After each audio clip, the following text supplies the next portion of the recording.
পর্দার মুন্নির বদনাম প্রিয়তমার জন্য হলেও সাংবাদিক মুন্নির বদনাম ছড়িয়ে পড়ল তার ব্যাংক অ্যাকাউন্টের তথ্য ছড়িয়ে পড়ায়। আর জানিয়ে সোশ্যাল মিডিয়ায় ঝড় বয়ে যাচ্ছে। এত টাকা একজন সাংবাদিক কোথায় পেল সেই হিসেব নিয়ে চলছে চুলচেরা বিশ্লেষণ। তার ব্যাংক হিসাবে বেতনের বাইরে জমা হয়েছে 134 কোটি টাকা। এর মধ্যে বিভিন্ন সময় 120 কোটি টাকা উত্তোলন করা হয়েছে। স্থগিত করা হিসাবে স্থিতি আছে মাত্র 14 কোটি টাকা।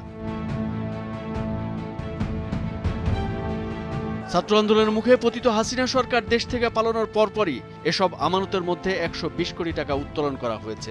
17টি ব্যাংকের মাধ্যমে এই লেনদেন হয়েছে।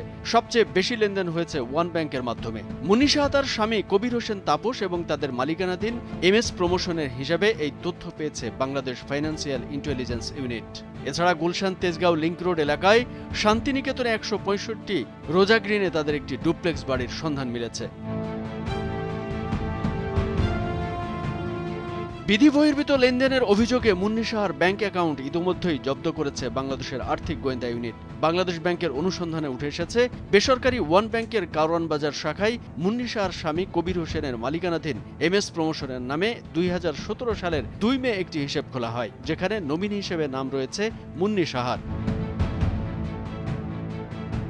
অন্যদিকে ব্যাংকটির চট্টগ্রামের খাতুনগঞ্জ শাখায় জৈনক মাহফুজুল হকের মালিকানায় প্রাইম ট্রেডার্সের নামে 2024 সালের 21 জুলাই একটি হিসাব খোলা হয়। দুটি প্রতিষ্ঠানের নামে ব্যাংকটি থেকে 51,50 লাখ টাকার ঋণ নেওয়া হয়। সেই ঋণ পরিশোধ না করে বারবার সুদ মওকুফ ও নবায়ন করেছে ব্যাংকটি। এর মধ্যে কেবল 2017 সালেই সুদ মওকুফ করা হয় 25,78 লাখ টাকার।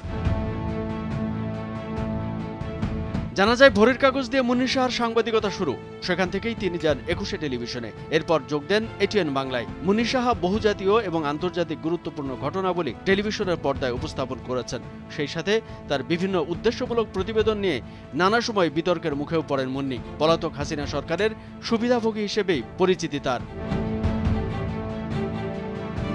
জুলাই আগস্টে ছাত্র জনতার আন্দোলনে রাজধানীর যাত্রাবাড়িতে গুলিতে শিক্ষার্থী নাইম হাওলাদার নিহত হওয়ার ঘটনায় 22 আগস্ট একটি মামলা হয়েছে। সেই মামলায় সাবেক প্রধানমন্ত্রী শেখ হাসিনা সহ একাধিক মন্ত্রী, এমপি, আওয়ামী লীগ, যুবলীগ, ছাত্রলীগ সদস্য এবং পুলিশ ও র্যাব কর্মকর্তাদের সঙ্গে যে 7 সাংবাদিককে আসামি করা হয়েছে তাদের মধ্যে একজন মুন্নি সাহা। কামরুজ্জামান আরিফ, ভোরের কাগজ।